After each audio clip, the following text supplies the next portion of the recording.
দেখুন, কংগ্রেসের মন এবং মানসিকতা আমরা বিগত দিনেও দেখেছি এবং গত কয়েক মাস থেকে আমরা লক্ষ্য করছিলাম যে কংগ্রেসের একটা মনোভাব, যেটা তৃণমূল বিরোধী এবং বিজেপি বিরোধী যারা সমর্থক রয়েছেন তাদের কোথাও একটা মনক্ষুণ্ণ করছিল। কারণ কংগ্রেস শুরু থেকেই, কারণ যে কথাটার মধ্যে বাংলা কথা পরিষ্কার, যেটা শুরুর কথা, সেটা হচ্ছে কি, কংগ্রেসের গর্ভে তৃণমূলের জন্ম। আমরা যদি তৃণমূল কংগ্রেসের রাজনৈতিক ইতিহাসটা দেখি, আমরা যদি তৃণমূল কংগ্রেসের জন্মলগ্নটা দেখি, কংগ্রেসের গর্ভেই তৃণমূলের জন্ম, অর্থাৎ কংগ্রেসের গর্ভে মমতা বন্দ্যোপাধ্যায়ের জন্ম মানে মমতা বন্দ্যোপাধ্যায়ের রাজনৈতিক জীবনের জন্ম। সুতরাং সেই কংগ্রেস কোথাও একটা তৃণমূলের প্রতি সহমর্মী, তৃণমূলের প্রতি সহানুভূতিশীল, তার অতীতের কাজকর্ম, রাজ্যের যে প্রাদেশিক যারা নেতারা রয়েছেন, প্রদেশ নেতারা যারা রয়েছেন কংগ্রেসের, ব্যতিক্রমী অবশ্যই অধীর রঞ্জন চৌধুরী। তো বর্তমান যিনি কংগ্রেসের সভাপতি রয়েছেন, প্রদেশ কংগ্রেস সভাপতি শুভঙ্কর সরকার, তো ওনার কাজকর্ম, ওনার কথাবার্তা এবং একাধিক কংগ্রেস নেতাদের কথাবার্তা কোথাও একটা আগাম আভাস দিয়েছিল বাংলার মানুষের মনে যে বাম কংগ্রেসের যে জোট 21-এর নির্বাচনে আমরা দেখেছিলাম, আইএসএফের সংযুক্ত মোর্চা, সেই জোট থেকে হয়তো কংগ্রেস বেরিয়ে যাবে, নিজেরা স্বেচ্ছায় স্বতঃস্ফূর্তভাবে বেরিয়ে যাবে। এটা বাংলার মানুষ কিছুটা আভাস করেছিল, কারণ কংগ্রেসের কাজকর্ম, কংগ্রেস নেতাদের কথাবার্তা, কর্মসূচি বিভিন্ন কিছুই প্রমাণ করেছিল। তো এটা খুব স্বাভাবিকভাবেই আমরা আশা করেছিলাম কংগ্রেস থাকবে না, তার কারণ কংগ্রেসের কাছে জানি না বাংলার মানুষের কতটা স্বার্থ তাদেরকে প্রাধান্য দেয় কংগ্রেসের কাছে।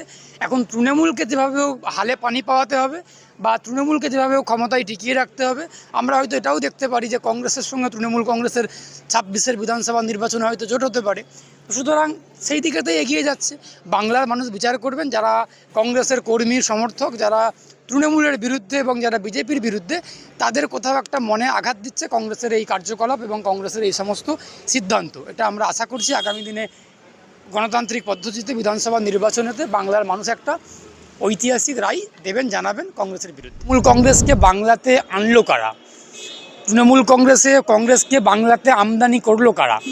এখন যদি আমরা অতীতের রাজনৈতিক জীবনে ফিরে যাই, 2011 সালের আগে যদি ফিরে যাই, সুতরাং মানুষের মধ্যে একটা কথা আসবে যে বামেদের অত্যাচার, বামেদের অপশাসন, বামেদের অন্যায়, এগুলো একটা মাত্রা ছাড়া সীমা অতিক্রম করে গিয়েছিল, যার জন্য বাংলার মানুষের মনে একটা বাম বিরোধী, একটা বামফ্রন্ট বিরোধী একটা মনোভাব তৈরি হয়েছিল, যার জন্য তৃণমূল কংগ্রেস আসলো।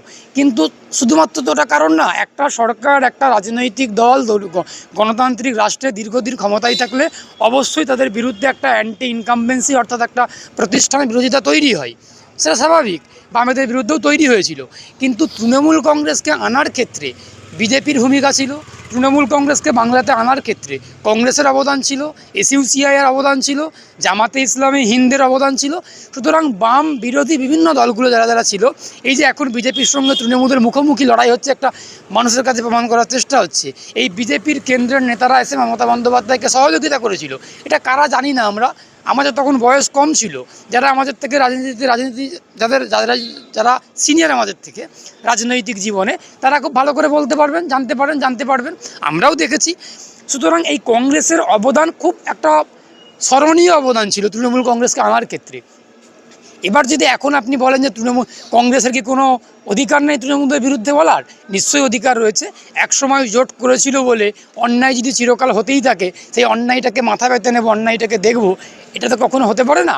কংগ্রেস তার জায়গা থেকে তিনি তারা বিরোধিতা করছেন, কিন্তু কোথাও একটা গিয়ে দিনের শেষে তৃণমূলের বিরুদ্ধে লড়াই আন্দোলন করব, আবার একাকী লড়াই করে যাব, যেখানে তৃণমূলকেই হালে পানি পাইয়ে দেওয়া, তৃণমূলকেই সুবিধা পাইয়ে দেওয়া, পিছনের দরজা থেকে তৃণমূলকে সুবিধা পাইয়ে যেতে এ সমস্তগুলো করা, এগুলো মানুষ ঠিক সেভাবে নেবে না। এটা হচ্ছে বাংলার মানুষ শুভ বুদ্ধিসম্পন্ন, বাংলার মানুষ চেতনা সম্পন্ন, বাংলার মানুষ রাজনৈতিক সচেতক। সুতরাং বাংলার মানুষ হয়তো সিদ্ধান্তগুলো যেগুলো নিচ্ছেন, আমরা যদি মনে করি বাংলার মানুষকে বোকা মনে করি, এটা ভুল ভাববো। বাংলার মানুষ সব কিছু পর্যবেক্ষণ করছেন, সব কিছুই অবজারভেশন করছেন, সঠিক সময়ে সঠিক সিদ্ধান্ত নেবেন, এটা আমাদের বিশ্বাস, আমরা বুঝতে পারছি, জানতে পারছি। সুতরাং কংগ্রেস যেটা করছেন বা তৃণমূল বিরোধী, বিজেপি বিরোধী রাজনৈতিক দলগুলো যেটা করছেন, একা একা লড়াই করার মানসিকতা নিয়ে লড়ছেন, লড়ুক, গণতন্ত্র সবার লড়াই করার অধিকার আছে, লড়াই করুক, মানুষ সিদ্ধান্ত নেবে আগামী দিনে যে কাকে রাখবেন, কাকে বিসর্জন দেবেন।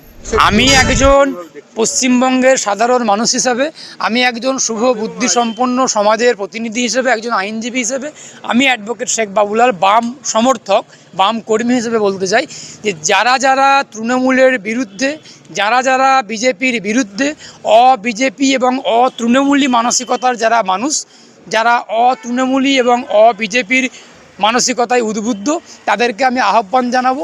শুধুমাত্র বিজেপি এবং তৃণমূলী রাজনৈতিক দলগুলোকে বলবো না, আমি বলবো বিজেপি এবং তৃণমূলী মানসিকতায় যে সমস্ত মানুষগুলো রয়েছেন, ব্যক্তিগুলো রয়েছেন, ব্যক্তিত্বগুলো রয়েছেন। এখন সমাজে বিভিন্ন ইউটিউবার আছে, বিভিন্ন অধ্যাপক, শিক্ষক, সাংবাদিক, আইনজীবী, প্রাক্তন বিচারপতি, বিচারক, প্রত্যেকে এমন অসংখ্য রয়েছেন যারা তৃণমূলের বিরুদ্ধে, যারা বিজেপির বিরুদ্ধে। এই সমস্ত মানুষগুলোকে এককাট্টা করে আগামী 26-এর বিধানসভা নির্বাচনে তৃণমূলের বিরুদ্ধে, বিজেপির বিরুদ্ধে, বিজেপি এবং তৃণমূলী একটা প্ল্যাটফর্মে এসে লড়াই করার আহ্বান জানাবো। যার যেমন শক্তি আছে, কারুর পেশি শক্তি, কারুর মনোবল আছে, কারুর জনবল আছে, কারুর যে যেমন শক্তি নিয়ে আছে, গণতান্ত্রিক পদ্ধতিতে সমস্ত শক্তিকে গণতান্ত্রিকভাবে লড়াইতে অংশগ্রহণ করার আহ্বান জানাবো। তৃণমূলকে হারাতে হবে এবং বিজেপিকে তাড়াতে হবে, এই মানসিকতায় যারা বিশ্বাস করেন তারা একসঙ্গে এককাট্টা হয়ে লড়াই করুক 26-এর নির্বাচনে। আশা করি খুব ভালো একটা ফলাফল হবে। যারা কংগ্রেস করে অথচ তারা তৃণমূলের বিরোধিতা করে, তারা তো ফ্যাকড়া কলে পড়ে যাবে যদি কংগ্রেস এবং তৃণমূল জোট করে। সেই সমর্থকদের জন্য কি বার্তা দেবে? আমি তো ওটাই বললাম যে কংগ্রেসের সিদ্ধান্ত, আজকে কংগ্রেসের একগুঁয়ে সিদ্ধান্ত, একক সিদ্ধান্ত কোথাও একটা কংগ্রেস কর্মীদের মনকে মনক্ষুণ্ণ হচ্ছে, কংগ্রেস কর্মীদেরকে রাগান্বিত করছে, তাদের ক্ষোভের আগুনে ঘি ঢালা হচ্ছে। সুতরাং কংগ্রেস যদি তাদের কর্মী সমর্থকদের মতামতকে, কংগ্রেস যদি তাদের কর্মী সমর্থকদের সিদ্ধান্তের বাইরে গিয়ে সিদ্ধান্ত নেন, দেখুন একটা রাজনৈতিক দলের সম্পদ কারা? তাদের কর্মী সমর্থকরা, তাদের সম্পদ, তাদের রত্ন, তাদের মনোবল। সুতরাং সেই কর্মী সমর্থকদের সিদ্ধান্তকে উপেক্ষা করে, অগ্রাহ্য করে যদি কোনো সিদ্ধান্ত কংগ্রেস নিয়ে থাকে, তাহলে কংগ্রেসের কর্মী সমর্থকগুলো আগামী দিনে গণতান্ত্রিক পদ্ধতিতে নির্বাচনে ফলাফল বুঝিয়ে দেবে। যে তাদের মতামতকে, তাদের গুরুত্বকে, তাদের পরামর্শকে তাদের অগ্রাহ্য করা, উপেক্ষা করে এড়িয়ে যাওয়া, গিয়ে সিদ্ধান্ত নিয়েছে কংগ্রেস এককভাবে, এই সিদ্ধান্তকে মানুষ, বাংলার মানুষ, কংগ্রেস কর্মীরা খণ্ডন করে দেবেন গণতান্ত্রিক পদ্ধতিতে। আমি এটাই বলতে চাইছি, এটাই বার্তা দেবো যে কংগ্রেস কর্মীদেরকে বলবো, যারা আপনারা তৃণমূলের বিরুদ্ধে লড়াই করছিলেন, বিজেপির বিরুদ্ধে লড়াই করছিলেন, সুতরাং বিজেপিকে, তৃণমূলকে হালে পানি পাইয়ে দেওয়ার জন্য কংগ্রেস এককভাবে লড়াই করার সিদ্ধান্ত নিচ্ছেন, কিংবা তৃণমূলের সঙ্গে জোট করবেন। এই জোটের ফলে কংগ্রেস কর্মীদের ক্ষতি হবে, কংগ্রেস কর্মীদের আবেগে আঘাত লাগবে। সুতরাং কংগ্রেস কর্মীদেরকে আহ্বান জানাবো যে প্রকৃত অর্থে যারা তৃণমূল এবং বিজেপির বিরুদ্ধে লড়াই করবেন আগামী 26-এর বিধানসভা নির্বাচনে, তাদেরকে গণতান্ত্রিকভাবে নির্বাচিত করুন।